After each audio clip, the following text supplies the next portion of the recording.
In the tapestry of life, where every thread holds a story, where America thread in holds black a and story, white emerges America as in a black and haven white for the voices emerges echoing as through a the heart haven of for our the voices communities. echoing through the In heart this of our podcast, communities. we wade In through this the rivers of podcast, our we collective wade through the experiences, rivers of our collective celebrating the vibrant experiences, hues of change, celebrating the brought vibrant forth by the hues of whispers of change, hope and the brought forth roars by of the action. whispers of hope and It's the more than roars just of a action. conversation. It's It's more a than journey just a into the heart of conversation. our society. It's a journey into the heart of Illuminated our by the light of society, those daring illuminated to by dream the and light do. of those daring Join to us, dream and do. and let your voice be Join the us, melody that and guides let your us voice toward a be the dawn melody that where every guides us color toward a finds its dawn place where in the every color masterpiece of our finds its shared place in the destiny. masterpiece of our Together, shared let's destiny. paint a future brimming Together, with the let's paint a positives that future dwell in brimming our with the minds and the positives that actions dwell that in shape our our minds world. and the actions. Good evening, ladies and gentlemen, and welcome to another episode of America in Black and White, where we coloring conversations on the canvas of America. Tonight, our special guest is Domonique Evans, is a licensed professional counselor,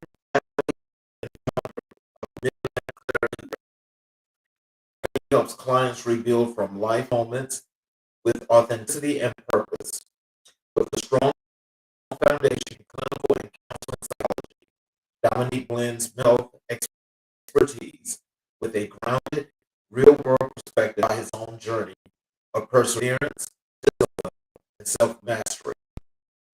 Beyond the therapy room, Domonique is an athlete, creative, and who uses fitness, mindfulness, and evolution as vehicles for growth. His approach is empowering clients to connect with their inner truth and reclaim their narrative. His mission is simple yet profound. Healing isn't about becoming someone new. It's about remembering who you've always been. Through midlife therapy, offers a space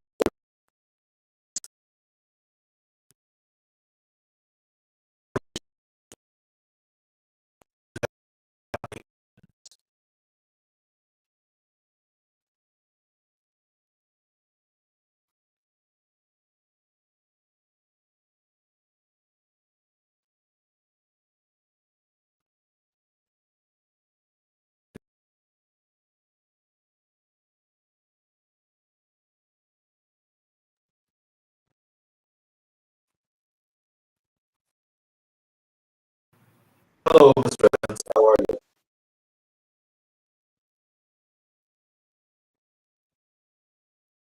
I can't hear.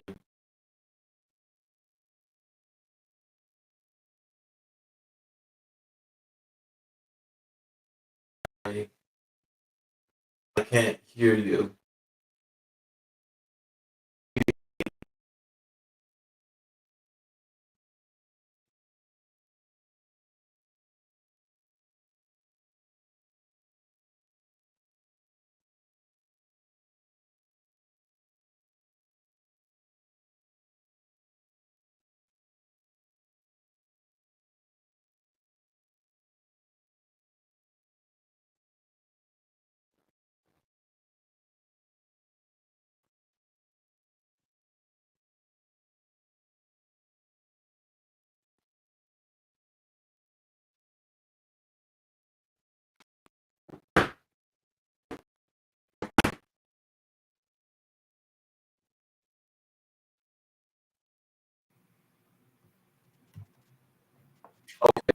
Now, It's still breaking up some. okay. I'm trying to get the video is not popping up on the screen. What's happening? There we go. Now I see you. Okay. Can you hear me? Yep, I can hear you now. Okay. Yes, sir. Hey, I want to thank you for being here. And anything you'd like to add to your bio before we get into the show? No, I think that pretty much covered it. I appreciate you having me on your show. Yes, sir. Well, let me first get into your foundations and family, which is a little bit about yourself. And can you tell us what was your childhood like, and how did your mother, Karen Evans, shape your clearly values, your early values? Yeah, so I grew up in a single parent household. Family was very supportive. My mom was very much so a part of my life, and she always used to tell me, whatever you want to do, just go for it. There's nothing in this world that you can't have if it's something that you want. So I've always thought about that whenever I decide to do something. I strive for greatness in everything that I attempt to do. And, see if I actually like it too, because that's always something as well too, is you never know if you're going to like something unless you actually start it. So taking it on day by day, seeing if it's something that you want to do, if it's something that you want to stick with. And she's always been there for me. She gives me advice on everything, and she's just a huge cornerstone piece for me. Oh wow. I gotta say that apparently that's been a really good thing, because you're on a very great career path, and looks like you're doing really good things, especially there in the community. Thank you. I appreciate it. Yes, sir. What lessons from your mother still guide your work today? So, one value, get everything with your name on it. That is her famous line. She says that to me. She said this to my her cousin. She honestly, I think she said it about 2 days ago, if I'm being honest with you. Um, Shaping your reality, being who you are, never be afraid to be who you are. Not everybody's meant to like you. You'll find your crowd and strive to, be great in those aspects of your life. Oh wow. So, how did your family navigate challenges, and what did resilience look like in your household? Mm, that's that's an interesting one. So and I guess it also starts how I got into being a therapist in the first place. Emotions aren't necessarily something that's talked about much in my household. It was kind of you do it. You're measured by your success. This is what you bring to the table. This is what you're capable of, type of thing. It wasn't a, you know, possibly like how you're feeling or what's going on for you. Is if you're going to the school, do this, be great at it. And that was pretty much it. So, when it comes to resilience, so what were some of the things that maybe have contributed to you, coming into going into the career path that you're in? That you had some things that you had to push against that just got you to this point. What were some of the things that made you resilient? Being able to just look at things for what they are when they come at you, when it's a challenge. I'm one of those people that like to look at everything's a challenge. You just have to look at it a certain way to get your certain mindset to get through it. Some examples when it comes to dealing with resilience is, just I would say the everyday balance of when I was in grad school and juggling full-time job, being a full-time student, have an internship, still handling my own house because I had just moved out a little bit the beginning of that year. This was back in 2019, and then also COVID had just started as well too. Yep. So honestly, when I think of resilience, I think about that time the most because the way things were set up, I felt like at a certain point that I should have just dropped out. But I was Oh wow. like, if I drop out, what is that solving? Mhm. If I give up on what I've been working on for pretty much the past 4 years and added to just to get into grad school and graduate, what would be the purpose of that? Mhm. Many sleepless nights, many like, why am I putting myself through this right now? And I would say that is the definition of resilience for me, like that specific time frame. Oh wow.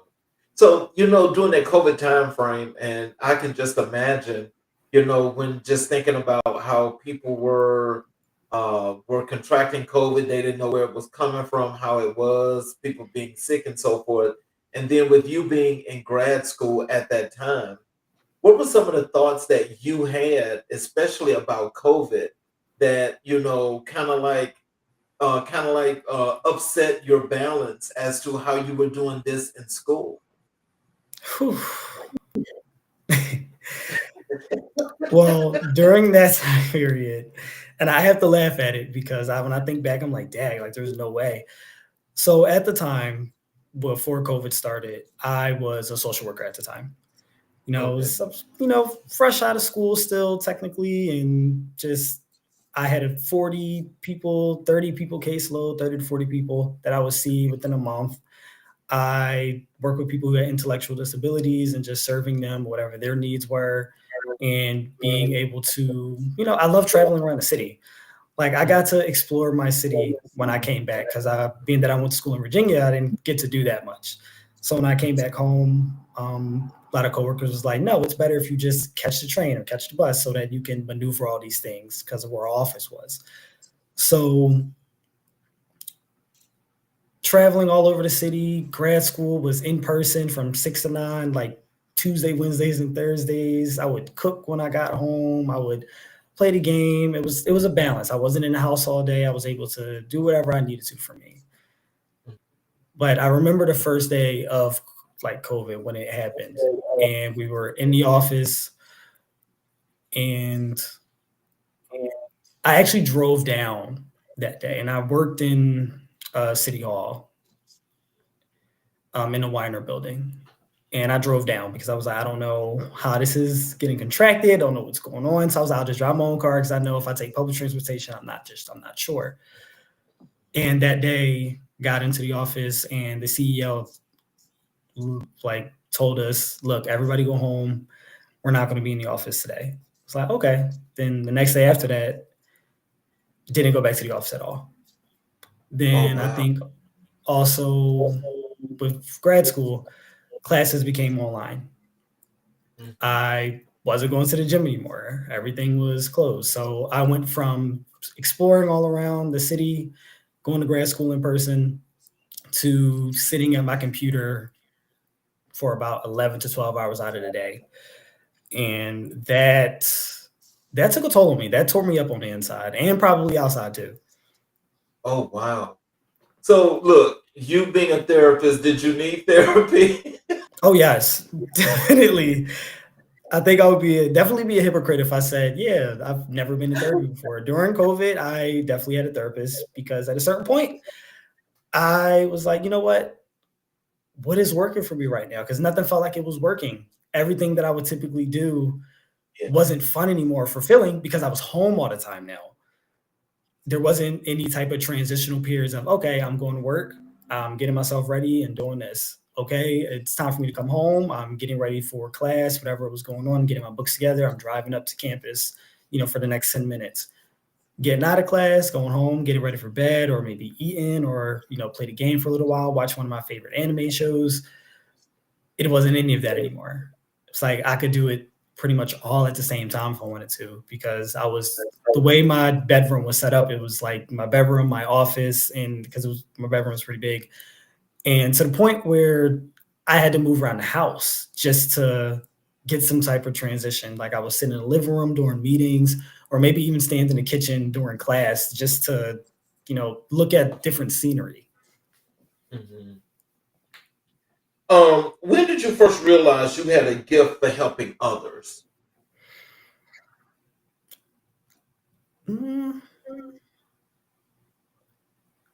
I would say I realized it when it had to be in high school. Mm-hmm. Okay. I would say that's when yeah. Like I would say during high school is when I realized I had a gift or a knack for, just talking to people, or people wanting to talk to me. There's like this running joke that all therapists kind of had the same story in the beginning that, like everybody enjoyed talking to us. And that's kind of how we became therapists or always felt comfortable talking to us. Mm-hmm. And one of my most staple moments, even though I would say high school is when I realized that was something that I wanted to do as a career path. When I was about 9, I had a neighbor that was a foster they were in the foster care system, and a neighbor of mine had, them living at their house. And we were about same age, maybe a year or two older than me. We was at the park one day, and he just seemed so angry. Like he was angry, just spewing off and, cursing and just all over the place, and was just telling me all these things. And without getting too into detail, because he was pretty vulgar. And, it just made me think, like, as I got older, what made them feel that way? What thought process drove you to this point, and we're the same age, and, my life isn't like this. Mm-hmm. Oh, And wow. realizing that as well too, that somebody can maybe, live in the same block, live in the same neighborhood, but have a totally different experience than you do. Right. Oh, wow. And it made me curious, like, okay, other people can have another experience. As a kid, you don't think about that. Like, okay, not everybody's experience is the same with everything. Like, like, cool. So, what role did emotional intelligence play in your upbringing?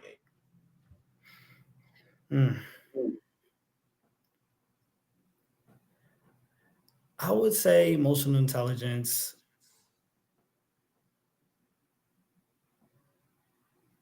I would say, when it comes to that phrase, just when I think about empathy, I would say that was out of all the pieces of a social, emotional learning, emotional empathy, and all of those things, empathy was the biggest one for me. Like trying to understand where people were coming from with these things. Right. Like whether it was a good thing, bad thing, high school drama, because who didn't have it?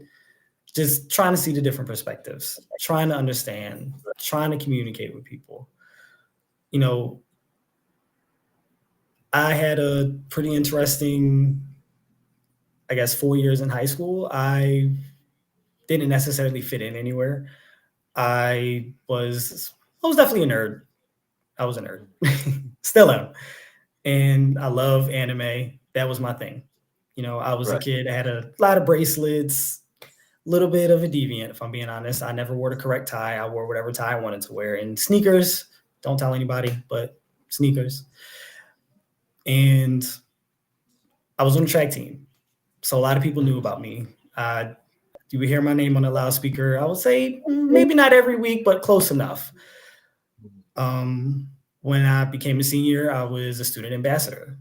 I was cool with the popular kids, but most of my friends, we were like the nerd group, but I knew everybody to the point where I would have kids younger than me, like, hey, Dom, or hey, Domonique. And I'd be like, I don't even know who you are, but hi. And I guess before I knew it, I had made a name for myself in a sense, or just I was, I guess, likable.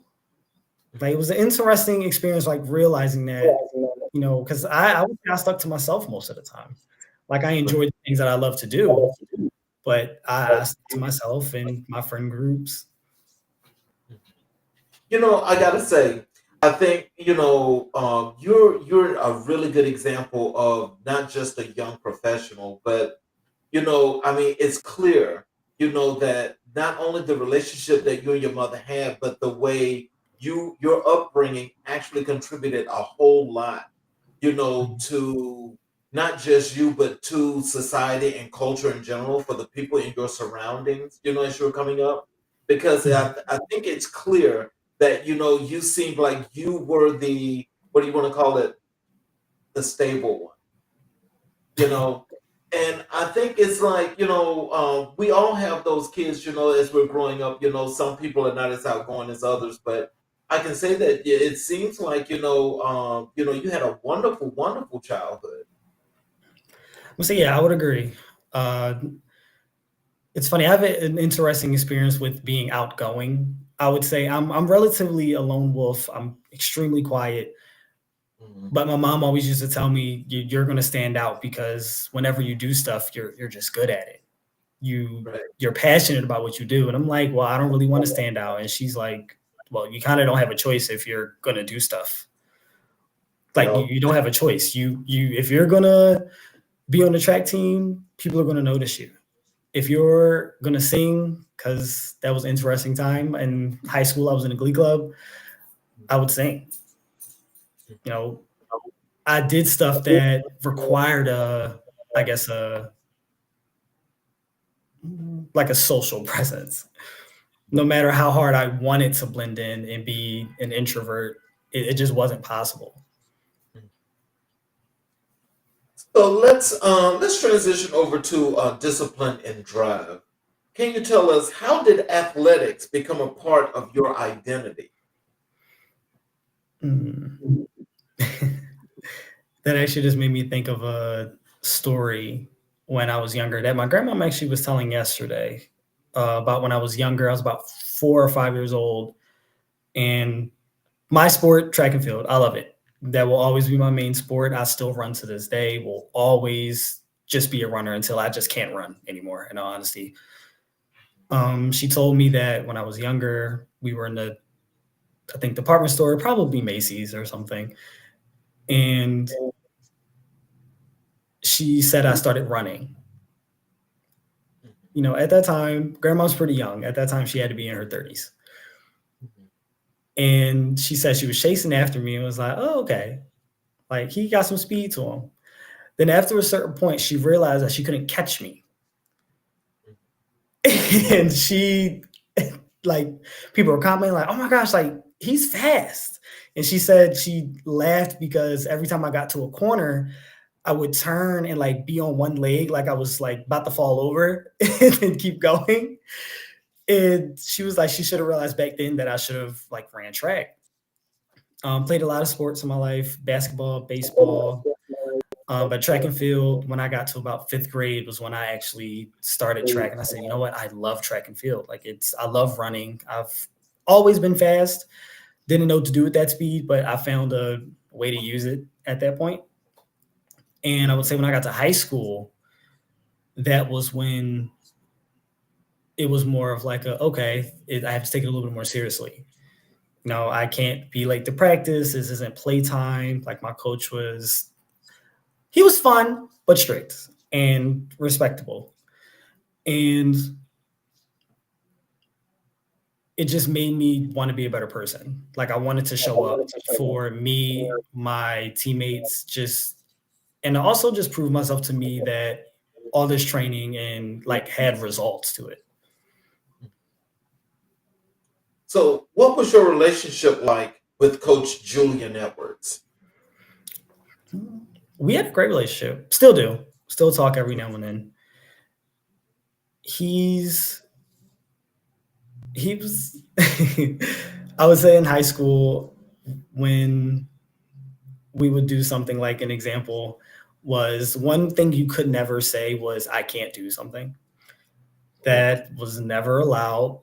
If you said you can't, or no, or I'm not sure, or any of those things, doubting yourself, oh, you got push-ups, or you had to run, or you had to do burpees until he said stop. And he was the type of person that'd be like, okay, yeah, do push-ups, and then walk away, and you better be doing your push-ups like as he walked away. Or if for some reason he knew, I don't know, he had eyes in the back of his head. And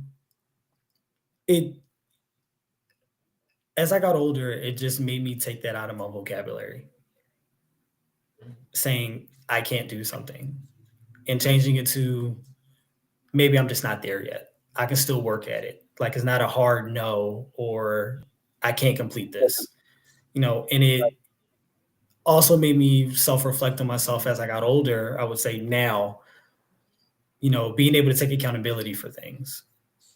Whether it's, something I might have caused, or if, I just didn't get the proper result that I wanted for something, and saying, you know what, I can try harder next time. These are the areas that I might have just needed more help in, or maybe lacked experience in. So what did Coach Edwards teach you about discipline and self-mastery? I would say he taught me, for one, never say can't. And to show up for yourself. Like if you want to do anything, you have to show up for yourself.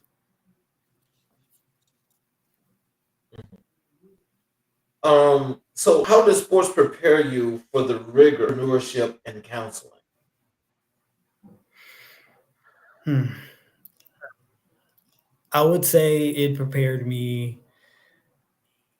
Like I have a shirt that even said it, like just blood, sweat, and tears. Mhm. Like when it comes to sports, and I would say any sport, it's hard. The practices are long. You're putting a lot of strain on yourself. You're putting a lot of pressure on yourself, and especially, as a teenager, definitely put a lot of pressure on yourself to be the best that you can, or even at that point, live up to other people's expectations of you. And So, mhm, so I was just going to ask you. So, mhm. like, is it just the discipline of being in the sport and wanting to be the best at the sport? I mean, did that contribute to a lot of the mastery as well? Did that add anything else to you as the individual? Yeah, definitely. It's probably one of the only reasons, well, not only reasons, but one of the main reasons why I get up in the morning to do stuff. Just thinking back and looking like if I was still in high school and I had track practice at 3 o'clock and it's 2:20 or 2:30, all right, I know I got 30 minutes. Let me get a move on, make something shake and bake, and keep pressing forward. So we got and the people in our audience that are watching. You got some young people that are watching the Mhm. show now. What is it that you can advise them as to get through some of those tough situations at high school, or they're coming through.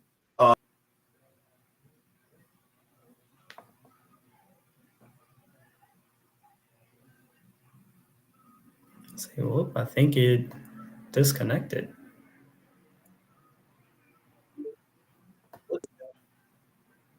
Not sure, it just disappeared. So, Tech. Tech is an interesting thing. so do you have anything that you can advise these the younger generation here, younger people that are watching tonight of the things that you did, something that you did on? Mhm. First thing I would say, don't be so hard on yourself. Your time is coming. Don't get stuck in that moment. It's a very easy thing when you're in the middle of something, and it's like being surrounded by like having a bucket right over you and you're in a tunnel. You never know when you're getting to the end of that tunnel because you got the bucket over you because you're so busy dealing with whatever is right in front of you, and you're just like, oh, this is so hard. This is tearing me apart. That you're not remembering why you're doing it, why you did it in the first place, or what this was even for. I would say when it comes to hardships and dealing with challenges, the main thing is remembering why you're doing it, like reminding yourself, especially when things are tough. Mhm. Because I always say you have to choose your heart. Right. You can either, like, in the class, you can either choose to study and be successful at it, or you can either choose to fail it because you want to do something else. Both are hard for different reasons. The studying part, that's a positive thing. But if you're not studying, that's also a hard thing too. So, what's one moment in your athletic career that still fuels your drive? Mm. And if my one of my friends is watching, he's gonna laugh at this because he knows I hate this race. He, like I can't stand this race. When I was a freshman, I was running a 4x4. 100 I meters was or the mile? the the 400, so one Okay. lap around. Yeah. And my team, it was the freshman 4x4, so we were running, and I was the anchor. I was the last person to go. Mhm. I'm watching my team. We're battling it out first and second place, like pretty much the whole entire thing. So I'm watching my teammates go around. I'm like, okay. So by the time the third person came around, which was my friend, he was in second place. And I remember I got the baton. And the person that was in front of me, I looked at them. My coach was standing right at the first turn. And we locked eyes. And oh my gosh, like I don't know, that moment felt crazy. We locked eyes and he looked at me and I heard exactly what he said. He looked at me, he pointed at me, and he said, catch him. I said, oh my God. I said, oh my gosh, now I gotta catch him. Like, I have to catch him. If I don't catch him, I don't know what's going to happen. So, and it was an indoor 4x4. So when you do it indoor, the track's a little bit smaller. So you do 2 laps around. First lap, I stayed on his tail. I was behind him. But that last straightaway, that last corner into that straight, I blew right past him. Oh, wow. And I don't know. That's like one of the most craziest moments I will ever remember. Because to hear him loud as that, like it was loud in there. People were screaming, like cheering for people. And he didn't even scream it at me. He was just like, catch him. And I don't know if I heard what he said or if I read his lips, like, or if I just mentally knew what he said, but I knew he said catch him. Oh, wow. So the spirit of competition is a big thing for you. Oh, yes. I'm a competitive person. Ask any of my friends, family. I love a good competition, whether it's video games, physical activity. Yeah, I will do challenges all day and challenge my friends to something. So let's transition over to your mental health and mastery. Mm-hmm. What inspired you to become a licensed professional counselor? Mm-hmm. So I would say how it started was, with that one story that I presented earlier. And also when I got to high school, believe it or not, I didn't have a plan to go to college my senior year of high school. Like that wasn't something that I was thinking about. It was, it was on the table. Like I talked about it with the counselors at my school, like what you wanted to do. But I actually had thought about going into the Army. Like I actually didn't think about going to college. And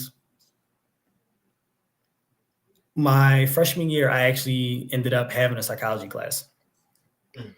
And during that psychology class and of course, it was just an intro class. So we got to look at some basic stuff like dream psychology. Like we did some of the, like, I would say cooler things like dream psychology or classical conditioning, operant conditioning, what it's like to do certain experiments and get the results that you want. And I was like, this is interesting. Like, I like this. Like, I wonder what this is. And like, I started doing my own research. And when I realized what it was, and I started talking to my mom about it and my grandmom about it, I was like, I think I want to go to school for psychology. Like, it seems very interesting. And,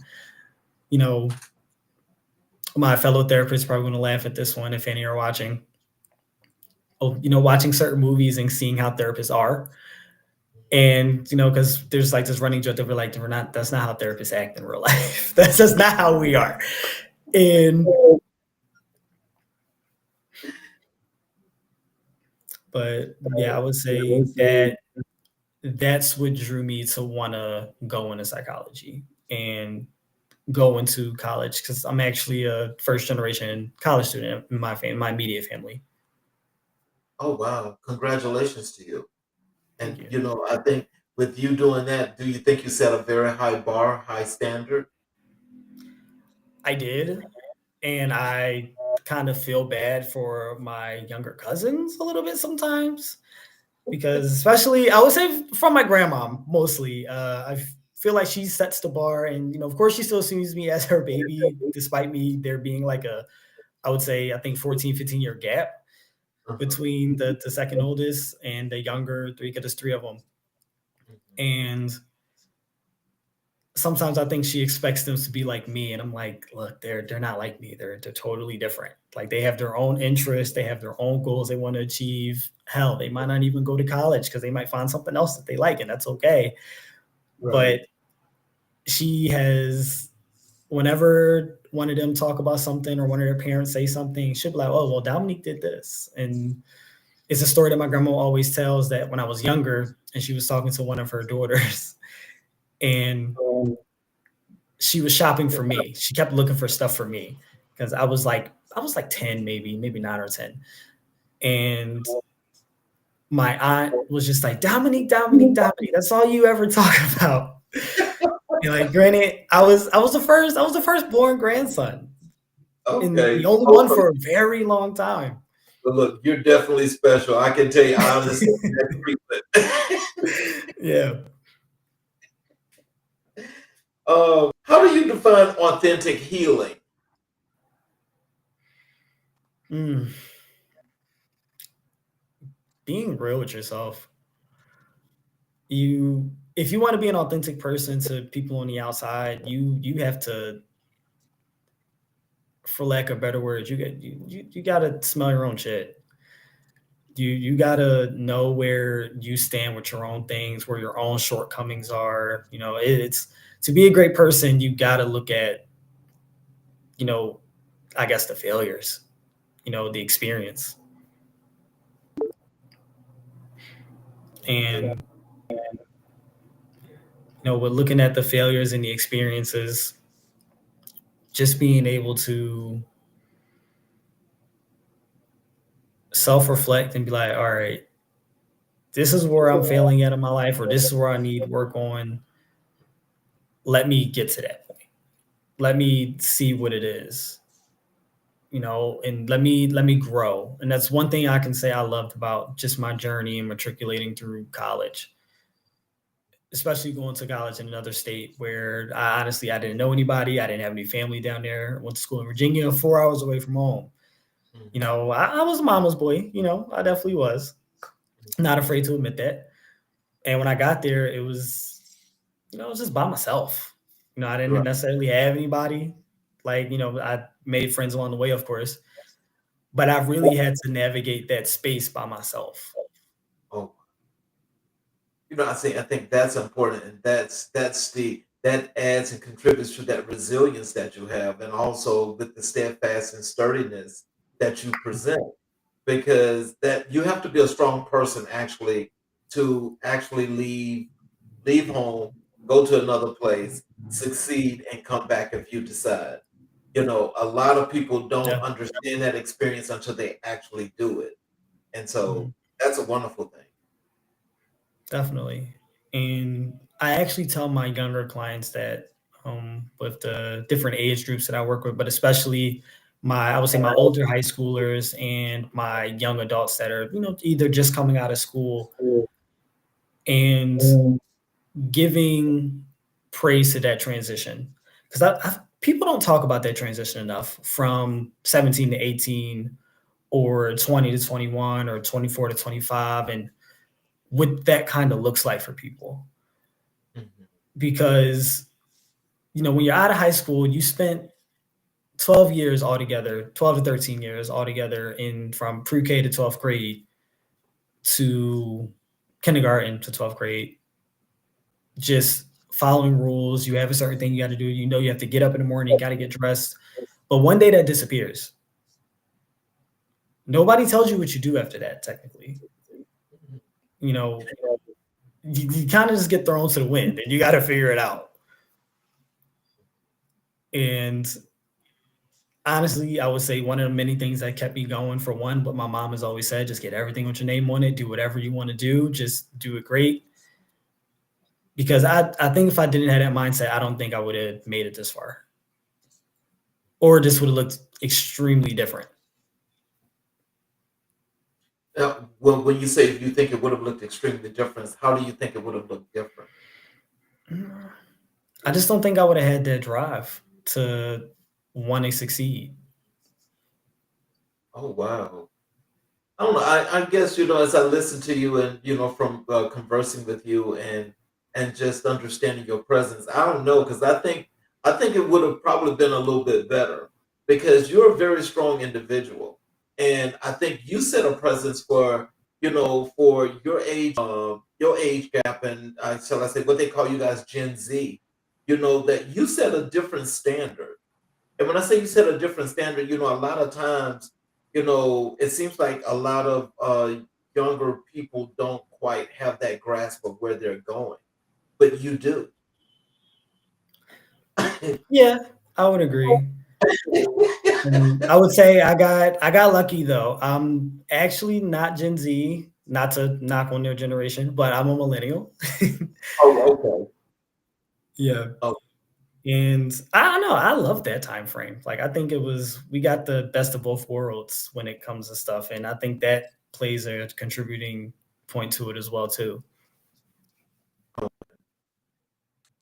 What are the most common misconceptions about therapy in Black communities?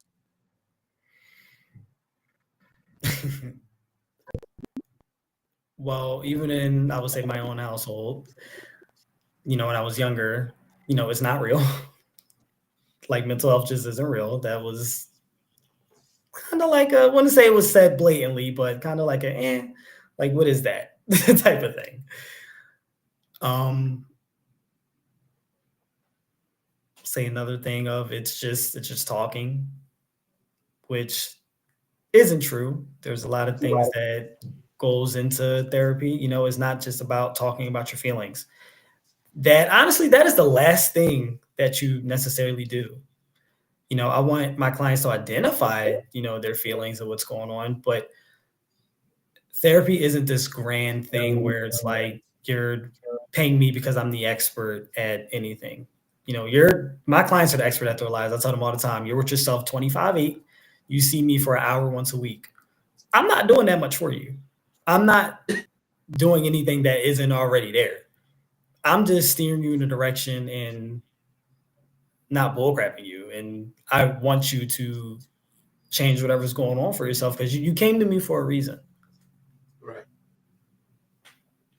So there's a couple of comments here, and I want to say this. I'm going to flash these on the screen. We're having like this crazy weather, so it's kind of messing with the stream here. This one is from um, uh, TOGR8. There's some hands. And then is if someone they're saying the stream is breaking up. Yeah, it is. It's actually having some problems. So I'm sorry about that. And then here's another one from DIYH Jacobs. Very inspiring. And here's another one here. Please like the stream. So is there anything you'd like to say to these comments before we move forward? Well, I'll definitely say thank you for tuning in and just being here and, listening to my story. So how do you help clients reconnect with their inner truth?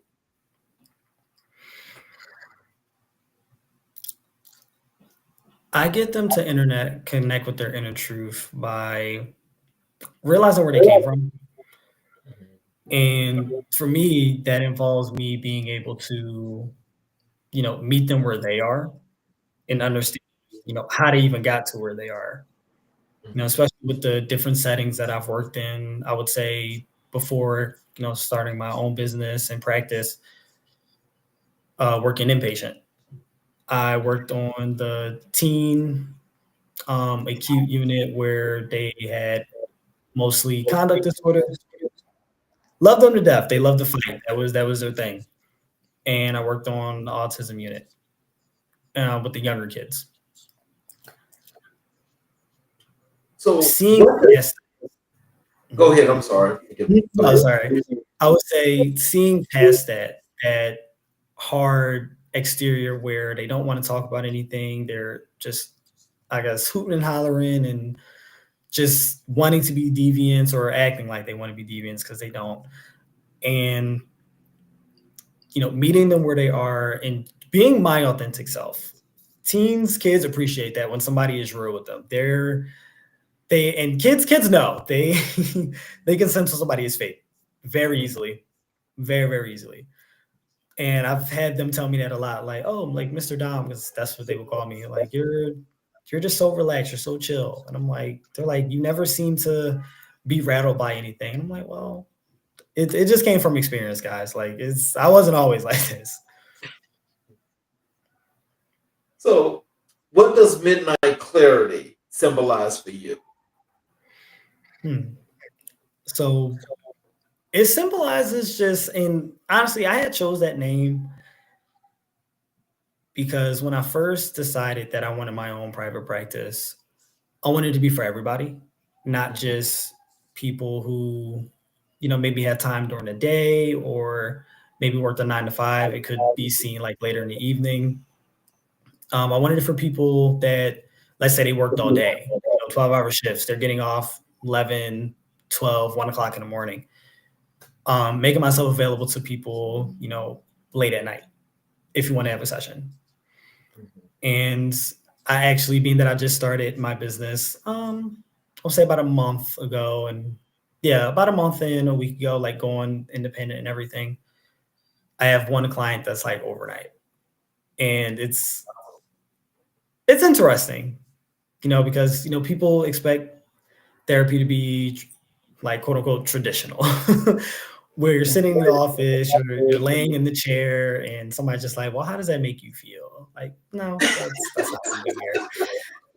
And that's kind of where the name came from, Midnight Clarity, because they say don't trust your thoughts after 9, 10 o'clock ish, because your brain's kind of just on autopilot and it's regurgitating everything that you might have went through throughout the day or anything that you're, thinking about. Tell us, what are the goals that you have set that's going to impact therapy going forward? How are you going to change the game? I would say how I would change it is I like to break down that wall around the stigma around what therapy really is, and that notion that, I'm the expert, I'm the one that knows, that has the answers. Like, no, I always like to say therapy is a mirror. Like, you're just looking in the mirror and really facing what's going on for you. And I'm just providing that mirror for people.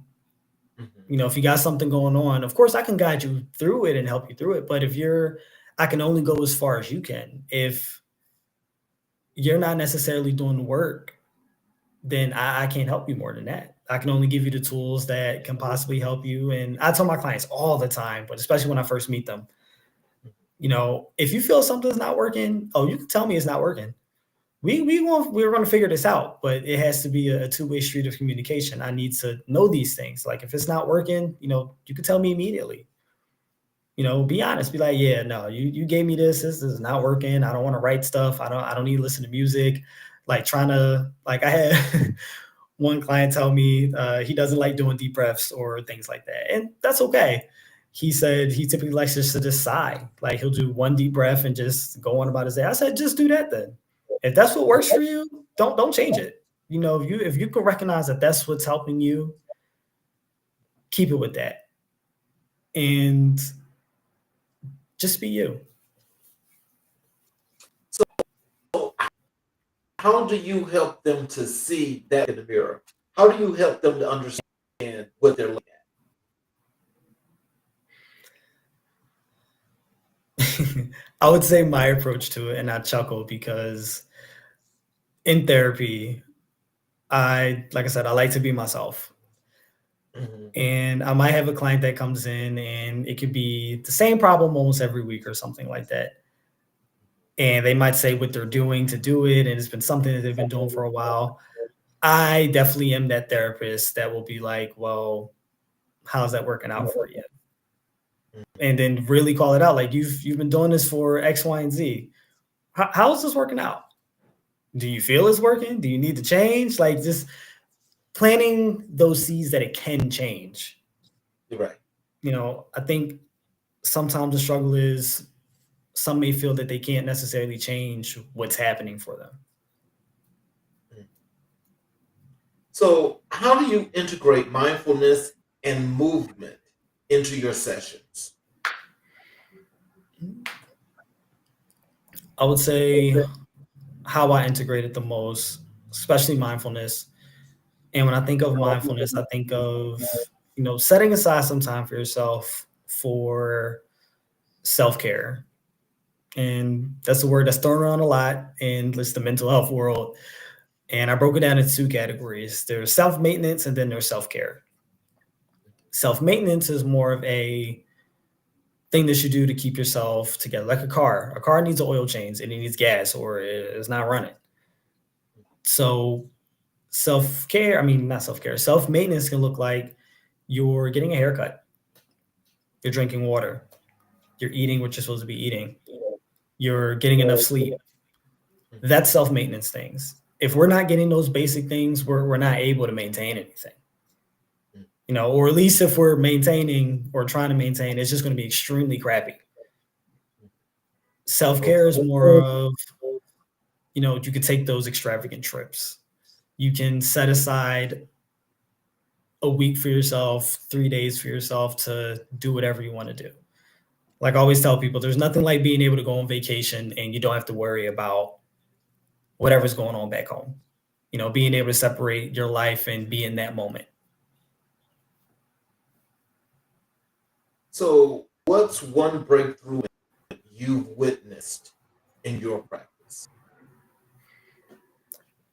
One breakthrough moment that I have experienced that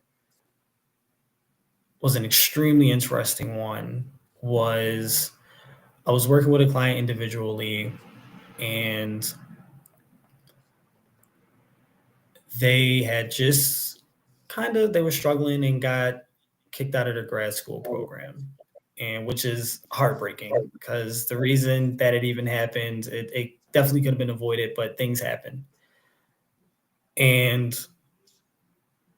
as we were, talking about it, processing it,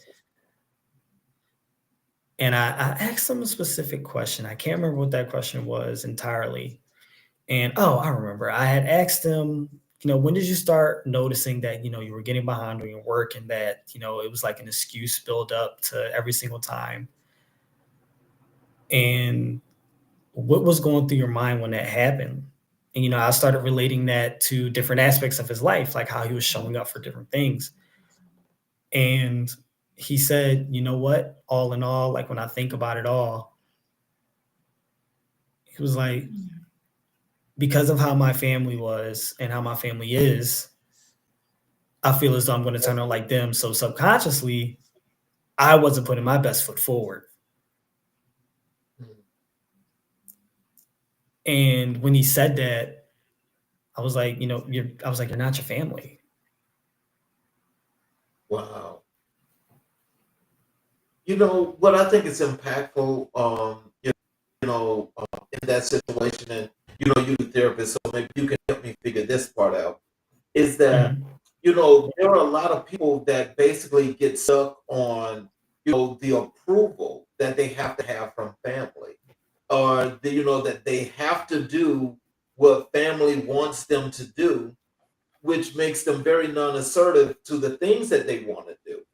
So in just said situations like that, what are some of the things that people should be thinking about or doing in order to alleviate those kind of situations and knowing that they need to put themselves first a lot of times? Yeah, and I would say putting yourself first, that hitting that like the nail on the head with that one. I would say a lot of younger people struggle with that, not really necessarily know what that means. And like you said, wanting that approval from others, or, maybe even in friend groups, sometimes it's not even, your parents or your loved ones or family members. It could be your friends or people that are surrounding you in different environments. Being able to put yourself first and think about what your goals are, it comes with a lot of hard truths. You can't be a people pleaser and try to go for what you want to go for. Right. And, but I just think that with so many people now, especially with the way society and environments are today, it's like, excuse me, but maybe again, something else that you can help correct me with, but it's like, with my approval, you're nothing, and when they throw it out, a lot of people with me really get stuck on that and feel like they're nothing. So, Yeah. like, what do we need to do to build up esteem all the time? What should we be doing when it comes to that? So I would say, firstly, one of the first things that I even practice myself is talking kind to yourself. We just, as humans, we can be a real negative sometimes, like just real negative. Like there was a line that I said to one of like a group of kids when I was working at my previous job, and we were in group, and I said we have 86,000. If you had $86,400 and somebody took $10 from you, what would you do? And some of them was like, oh, it'll be okay. It's just $10. Like, I still have the rest of the money left. Like, why does it matter about $10? And it was funny because I got this from somewhere. I can't remember where, but I got this from somewhere. And I said, all in all, we have 86,400 seconds in a day. Why do I let 10 seconds of something negative just ruin everything else? And, of course, all the kids get mad at me and they're like, oh, Mr. Dom, you're always doing this, trying to make us think about stuff. I'm like, well, you need to think about it.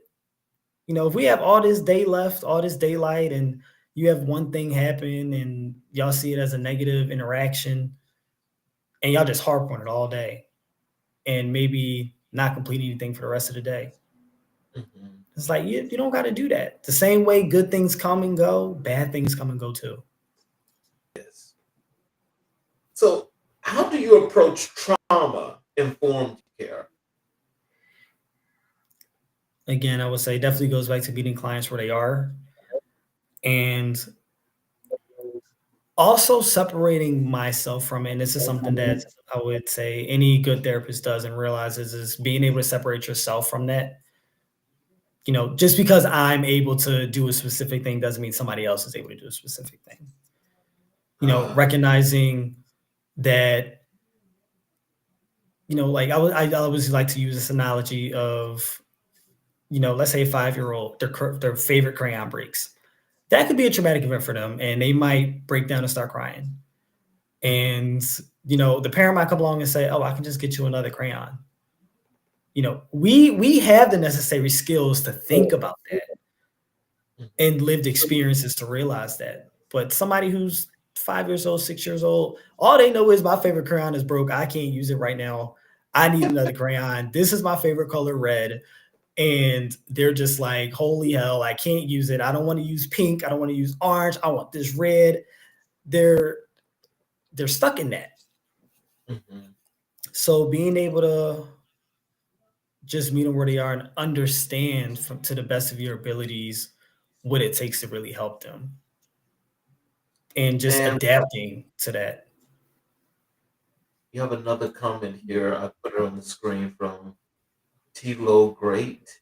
He says, love that 86,400 seconds. So, but with that, because that is actually very interesting. Mm-hmm. Because when you just think about that as you put that, like with that concept, you can use, how many ways can you use that concept? Because when you think about 86,400 seconds, that's a lot when you think about it. But when you think about that whole time frame that it covers, there are concepts that can go along with that people can actually use in their daily lives as to what they do. Mm-hmm. Yeah, I would say that's especially is more common. I use this for people who might struggle with ADHD or just being able to stay on task. And even I use it sometimes because it helps me, is having timers for stuff. And one rule I like to live by, and I tell my clients about it as well, is if you have to do a task and it takes less than 2 minutes, just do it. Mm-hmm. Because sometimes we'll harp about everything that we have to do, and then we won't get any of it done because we just spent all day thinking about it and how much time it's going to take to do it that we never actually do it. And realizing how much time you can actually, how many things you can actually do in a lot of time. Like earlier, for example, for me, ongoing joke with just therapists, sometimes our notes, we have a lot of notes that we have to do sometimes. I had 7 notes I had to do. I said, what, I'm going to sit here and focus on, I'm just going to get them done. I set a timer just to see how long it takes me to complete one note and then all 7 altogether. Like, so I'd set the timer and I would lap it every single time. It took me like 2 minutes to do every single note. So altogether, I would say roughly about 14 minutes altogether. But if I think about it just in general, like, dang, like I have to do 7 notes. I don't feel like doing them, and I could be doing something else. Now I'm just wasting time thinking about it. And that 5 to 10 minutes that just went by, I could have been done already. So it comes down to being more intentional. So what's your philosophy on healing and identity?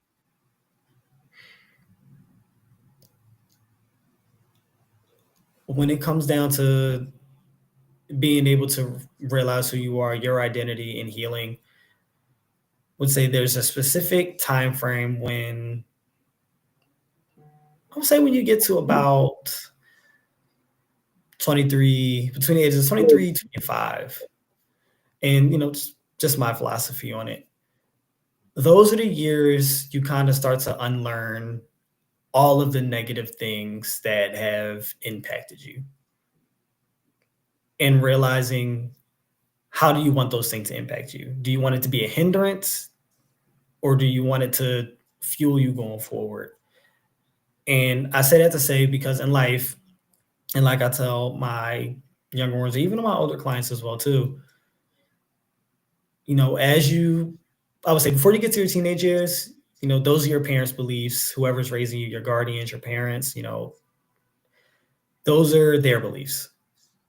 If they believe you go to church on Sunday and that's what you guys do as a family, you go to church on Sunday. But there's a time when, let's say, between the ages of 13 up to 17, you start to hang out with your own friends. You gain your own crowd. You start to get your own ideals about how you think things work. And that's typically the time where, don't tell my mom I say this, but when there seems like you butt heads with your parents a lot, and they're just like, oh, you think you know everything. You think you're grown. And that is a pivotal moment for teenagers, figuring out what type of person they want to be. And I think when it comes from a parent's point of view, they think you're just being defiant sometimes. Maybe in some cases, yeah, I'm not going to lie. But in that moment, that's when you're developing things. And then there's that transitional period of, now you're out of high school. Now you really got to figure it out, or at least know what direction you're going in. And then as you just get older, you start to realize that there might have been some things that your parents did that impacted you in a certain way, rather positive or negative.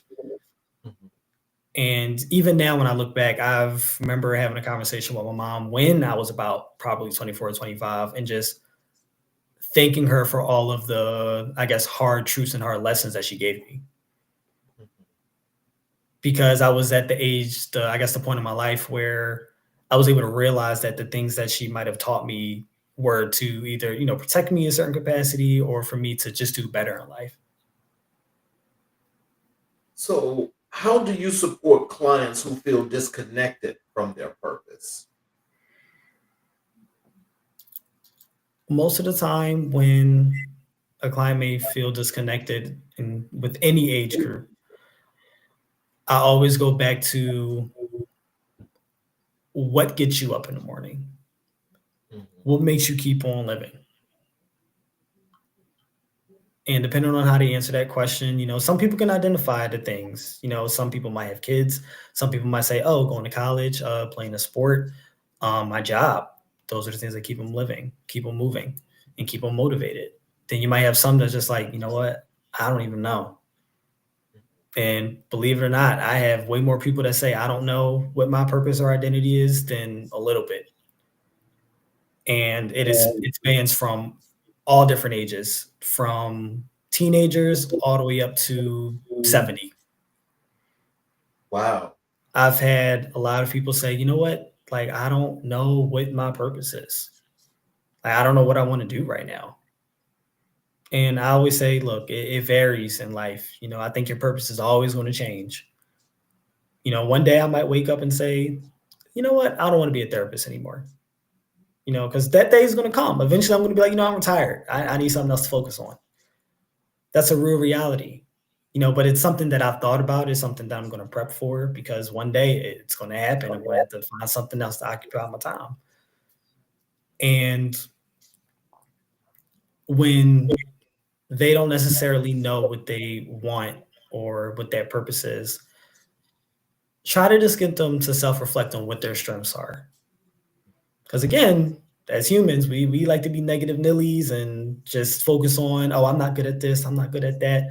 No, what are you good at? What can you do? Like what are your strengths? What do you get up for? Like what do you do for work? Let's find something that grounds you, keeps you motivated. Well, you got two comments here. Here in the chat. One is from NV Nelson 8362. He sent some hearts. And there is another one here by Beast by Bolden 8088 or 86. I can't remember see what that number is exactly. It says, I concur with Mr. Evans. Unlearning the negative ideals taught by those who brought you up is the first step, which is why it's important not to just shut down when the youth they ask questions. Okay. Yeah. I agree with that. It's a lot of people like to shut down youth when they're asking questions or attempting to necessarily just become their own or be curious about something. I will say, yeah, be curious. Like when kids are curious, especially, in the Black community about things, you always get to why you shouldn't do something or Right. This is going to be hard. It's never, okay, I support you. Well, I won't say that. Some people have that. I definitely did have that, but I got both of those sides. It was okay, I support what you want to do, but this is what it comes with. I definitely got the optimism from it. My mom was definitely like that. She would say, oh, okay, this is what you want to do. Okay, this is what can possibly happen. It is your choice. Especially when I got older, she would counsel me through it, of course, but she's like, no, ultimately it's your decision. You got to figure out, what you want to do. And being able to unlearn those negative behaviors that we might have learned either from home or from when we were in high school or, just as a young adult, like plays a pivotal role in if you want to be great and have success in anything. So let's transition over to your entrepreneur impact. Can you tell us what led you to launch Midnight Clarity Therapy? Yeah, I'm not big on working for other people. I have a strong personality. I'm able to admit that now. I wasn't always able to admit that, but I have a strong personality in a good way. If I was to say so. I like things to operate from a place of care for my clients always. And a lot of corporations sometimes don't have that best interest at heart for clients when it comes to that. Whether it's, you have 30 people in your caseload and you're seeing 30 patients a week, that's a lot. You can't necessarily give them your undivided attention when you're like, dag, I got to see 5 more people today and they all need me to show up for them. And I would say that's one of the hardest parts about being a therapist as well, too, is you have to show up. Mm-hmm. Like you could be transparent with your clients, but like, look, maybe I'm not 100% today. That's okay. But you got to show up as a therapist and really leave your own stuff at the door. And I actually was just talking about that with someone today, being able to transition through life. And when one aspect of your life is completely destroying you, but you got to show up for something else, for someone else, not bringing that with you. Mm-hmm. Well, I will say this. You definitely made that clear in our vetting interview call. And I got to say, that's, but again, that's what makes you the great young therapist that you are today, that the impact that you're trying to make, that's going to make that impact. That I can clearly state and say that I will stake my claim to that. Thank you. Because I believe that.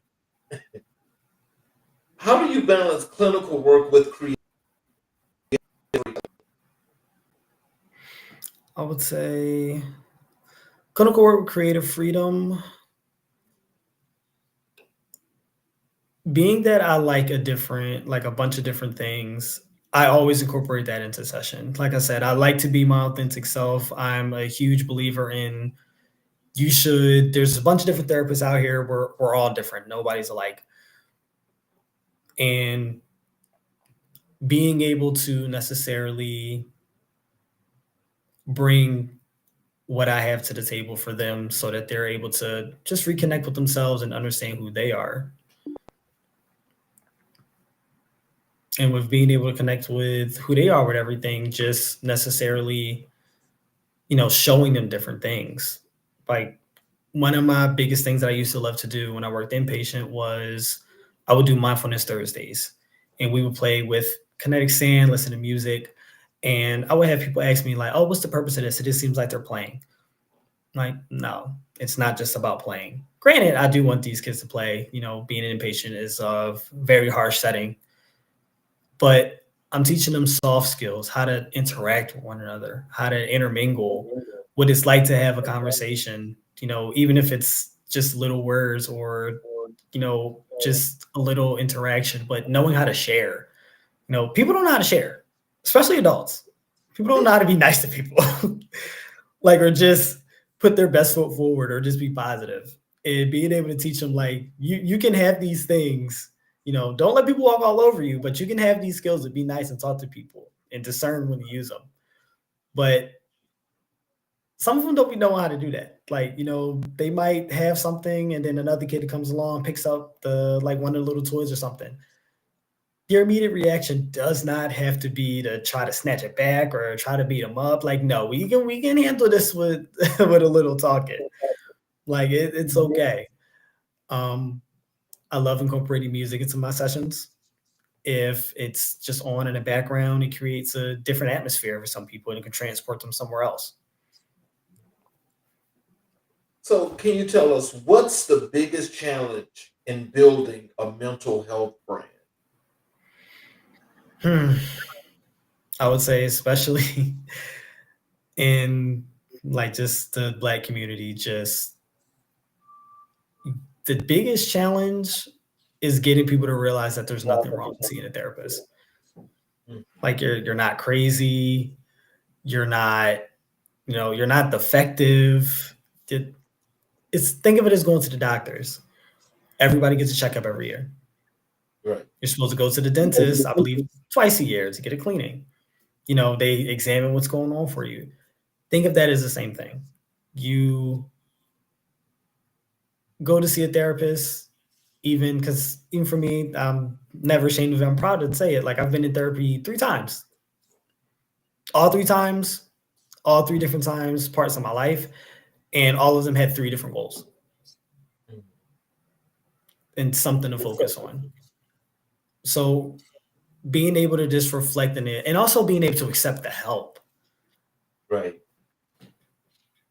Just as you say that, you're right about the stigma in our communities, but I'm going to tell you something. When I actually had the first opportunity to go to a therapist, it actually was during the COVID time. I had never, ever been to see a therapist. And so I decided I was going to go see a therapist, right? That was a really great experience. And it was a really great experience.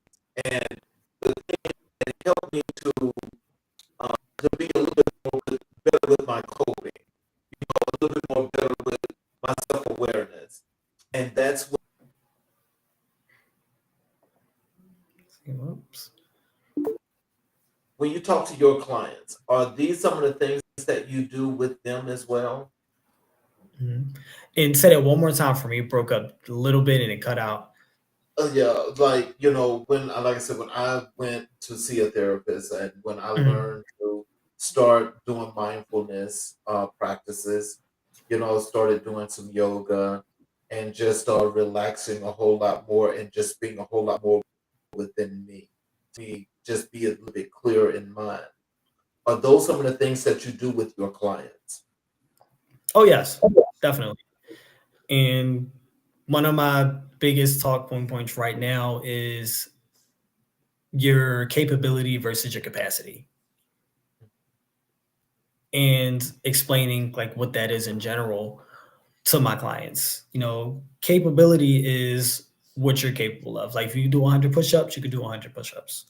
But your capacity is necessarily what you're able to handle at that given time. So let's say, like I said, I know I'm able to do 100 push-ups straight. I could have had a hard day, and let's say I can only do 50. That doesn't mean that I can't do 100 anymore. It just means that right now my capacity was low and I can only do 50. And being able to, recognize that, because we're not always operating 100% in any given area. All in all, I would say our capacity spans across, I would say, three basic things, your physical body, your mental state, your spiritual state. If, let's say mentally, let's say you're dealing with a lot emotionally. Let's say 50%, you're a student, that's taking 50% of your emotional energy. Let's say you're an athlete, you're a student athlete, and that's taking another 50%. Let's say you got a stressful test that's coming up, and that just added 50%. Oh, wow. That's 150%. Yes, it is. And then that didn't even include the physical sense and then the spiritual sense, forever how that looks for people.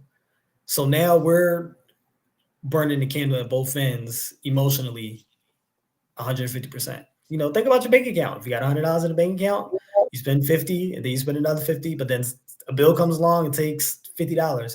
You got negative $50 right now. It's the same thing with that. So how do you stay grounded while leading a business centered on healing? Well, one thing that keeps me grounded, just in general, I love to sleep. I'm a sleeper. If I have time in between a session, best believe I am taking a quick nap. That is one of my favorite things. And it really just comes down, I would say, the basics. Eat, sleep, water. Being thankful for those little things and being able to just acknowledge those things. Let's transition over here to legacy and Black history. When we chatted and I asked you in Black history, who are the most influential people in your life and career? You said it was your mother and your track coach. Mm-hmm. Can you tell us why are your mother, Karen Evans, and Coach Julian Edwards the most influential people in your life? They're the most influential people, not just because she's my mom, of course, but she has never, pushed me away in any capacity. Wow, that's loving. She has always been loving. She's always been caring, not even just to me, but, my friends, anybody else in my life. Like, she's just naturally a caring and loving person.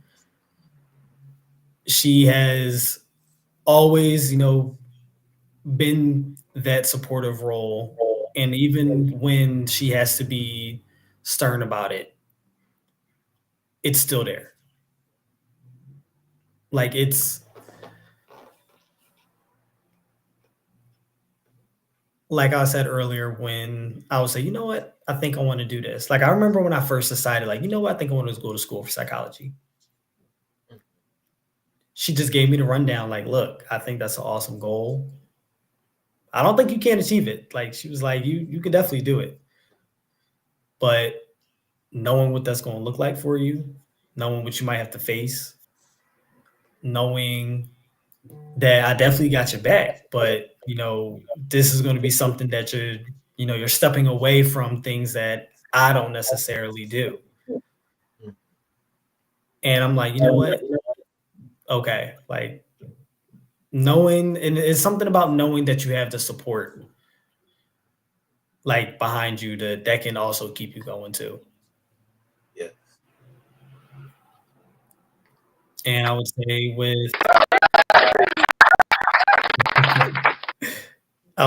with my track coach, Coach Jay, just all in all, like he showed up for everybody on the track team. Like always did. Always put his best foot forward. And he didn't expect anything crazy from you. Just he knew what potential you had and he expected that from you. Like to always try and do your best. And that is something that I've always just tried to stick with me. If I'm going to do something, just do it to the best of my abilities. Whether it's something physical or mental. Handle it the best way that I can, adapt with the situation, and always just have a good mindset with it. So, how do their teachings show up in your day work? I would say definitely with Coach Jay, it's I work out like every day, especially now that I'm training for a race that's in 2 weeks, and it shows up for me just when I don't feel like doing it. Definitely when I don't feel like doing it. When I just had that day, where I'm at capacity. Sometimes, like I said, we're at capacity and you're just like, you know what? Mentally, I don't feel like doing this.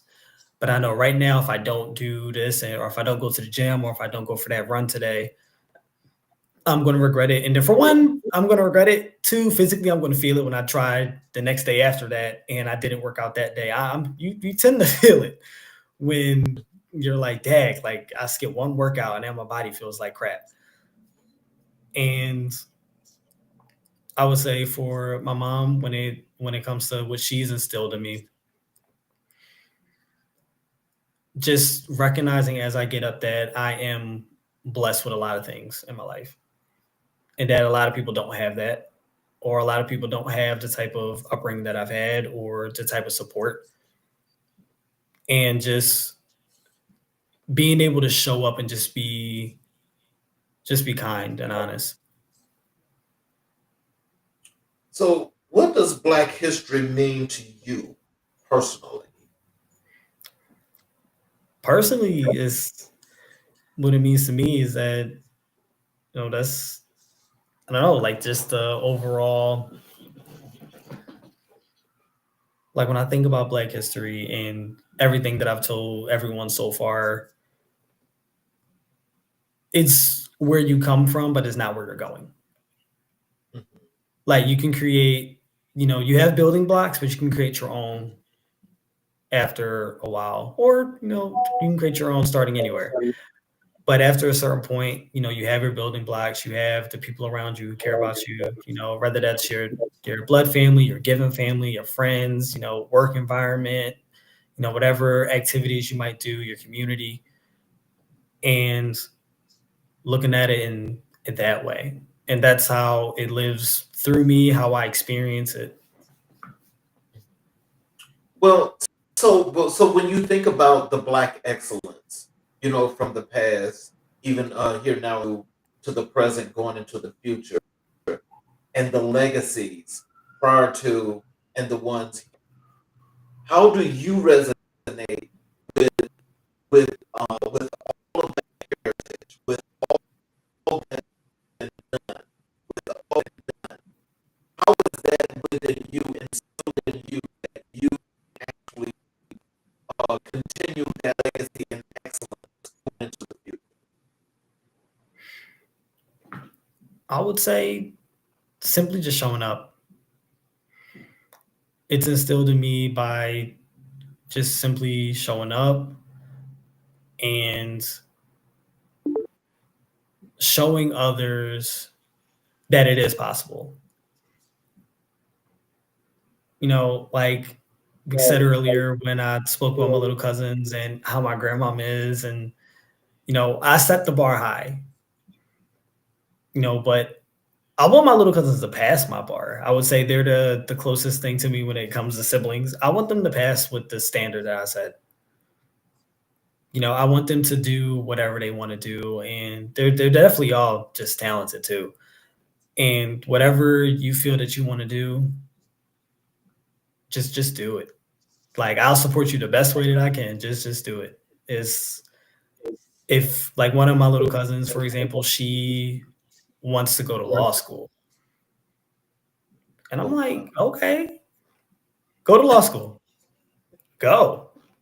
If you want to apply for scholarships, you want to do anything, and especially as someone who just went through it and had to figure it out on my own a little bit, like of how to navigate that specific space, I want her to feel that she has the support to choose that and be like, okay, like this is how we can get some help in this area. This is the channels that you can go to. I know some people that can do this or help you with that, or just a shoulder to cry on when things is hard, because hell, life is hard sometimes. My other little cousin, he's very talented when it comes to like music. He's a big personality. Like, I swear he would make a awesome streamer or something. Like, he plays games just as much as I do, probably way more than I do. And he's if he was listening to this, he'd probably laugh and probably hate me a little bit, but he's a chatterbox. But I love him for being a chatterbox. He just talks. He can't help it. He just talks. And I'm just like, man, you don't run out of anything to say, but that is an awesome skill to have. Oh, it is. So how do you honor Black legacy through your practice? One of the things that I actually just started doing that means a lot to me, and I'm excited to start, it hasn't started exactly yet, is here in my city, I just got contracted with the juvenile justice court system and helping kids that might struggle with like misdemeanors or like little petty thefts and things of that nature to a second chance at life, where the judge said, okay, I see these things, this is what's happening, I want you to do this at the community service or things of that nature. And being able to just give back to someone who may not be able to afford coming to therapy, because therapy is expensive. I wish it wasn't. And being able to help someone who may not have it as well as I had, or maybe just a different environment that I have, and give them the necessary tools to just, for one, survive, learn yourself, learn your identity, learn what it means to you to just do whatever you want to do. And one of the things that was said to me when I was brought onto that contract was a lot of the kids, being that they are, children of color or part of the Black community, was they want therapists that look like them. Yep. And, I was like, I can't even be mad at it, because from a kid's perspective, that's what they want. That's what they need. That's what it means to them. Like, I want somebody that looks like me to help me. And one thing that I liked about inpatient was, when I would show up on the teen unit or even the younger kids unit as well too, I was able to show up for them.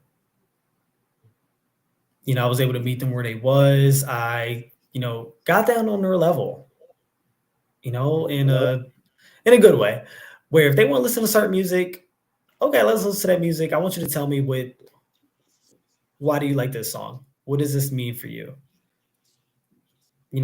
Let's have a conversation about the various topics, and I'm just here for you as somebody who has knowledge about it. And if I don't have knowledge about it, hell, I'll go find it. I'll do some research for you, and we can talk about it that way too. So, final question for you. Mm-hmm. What role does storytelling play in preserving Black resilience? I would say the role that it plays in just being able to keep Black resilience around is, and it also, I guess, goes back to a book that I just finished writing, is always telling your story, never being ashamed of your story, and, being honest with yourself. I always say, all in all, I think at this age now, it's just one of those things where, I'm always going to be myself now. I think when I was younger, it was, in certain things, you might shy away from it or may not want to be like in the crowd or in the public eye or things like that. Now I'm just like, you know what? If you don't accept me for who I am, it is what it is. Like you're lost. That's how I got to look at it sometimes. Like it's your loss. Not everybody's meant to be colleagues or friends, and that's okay. I think a lot of people see it as, oh my God, this person doesn't like me. What am I going to do? No, it's fine. You'll get through your day. Like it's not the end of the world. Definitely not. So, in closing, what are some words of wisdom and encouragement that you like to leave with our audience? Tell them how they can connect with you on social media. Tell them about your website, some of the things that you do, how to buy your book, all of those good things. So I would say, what was the first part of that question? Totally lost my. Just words of wisdom and encouragement. Oh, words of wisdom. Okay. I have to stick to what my mom says, get everything with your name on it. Don't shy away from something just because somebody else told you that might not be a good idea. Find out for yourself. If you have an idea or a plan in your head, go for it. I think the biggest killer in life is probably regrets. So definitely going for it, doing what you can, and getting the support, whether that's from family, friends, community, wherever you feel comfortable the most, getting that support, having that support. Because being alone is also a hard thing. Yes, it is. So, what about them connecting with you on your socials? How they can connect with you? How to buy your book and all those other things. So, book isn't published yet. I'm working on that. Probably, I would say probably sometime in December, January time when I actually figure that all out. Because this is a new process for me. But I would probably say for that, when that happens, I'll keep that open. But probably Amazon or maybe bookstores, depending. How to get in contact with me. I'm on Psychology Today. You can just type in my name, psychologytoday.com, and my name will come up, and my picture will come up as well too, so you'll know it's me. My Instagram, Midnight Clarity. It's spelled exactly how it's written out. There's no spaces or anything, and just to keep it simple for me because I'll forget myself. And yeah, I would say those are my biggest platforms that I use the most. Well, I want to thank you for spending. Well, first of all, I want to I'll say to you as well as to our audience that I want to apologize for this weather situation that's causing the disturbances here in the stream. Really do apologize for that, which is why I hope that we can have you back. For another time on the show. But I want to thank you for your time and being here and helping people to see and learn some things. One, about the work that you do in the mental health capacity as a therapist, but also that the stigmas, that they really don't show signs of anything other than we can always do better and we should not listen to those things. I definitely want to appreciate you for that because in these days and times that we have right now, this climate, it doesn't matter if it's political or non-political, it's definitely getting to a point that it's taking a toll on a lot of people's mental health. And with that being said, it's one of those things that, when we start feeling like this, we all should be doing some things that, would just make this that much easier and that. Say, whoops. That storm must be like a killer.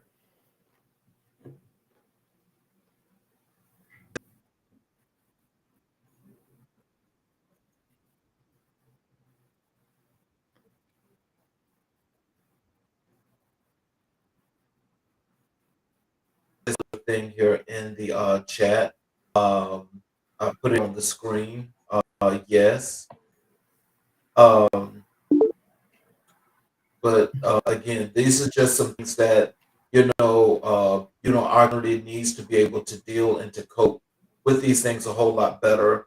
And with professionals like yourself, it really adds value when people get the opportunity to see someone such as yourself that can actually help them in dealing and coping with situations that they might feel is a little bit overwhelming for them.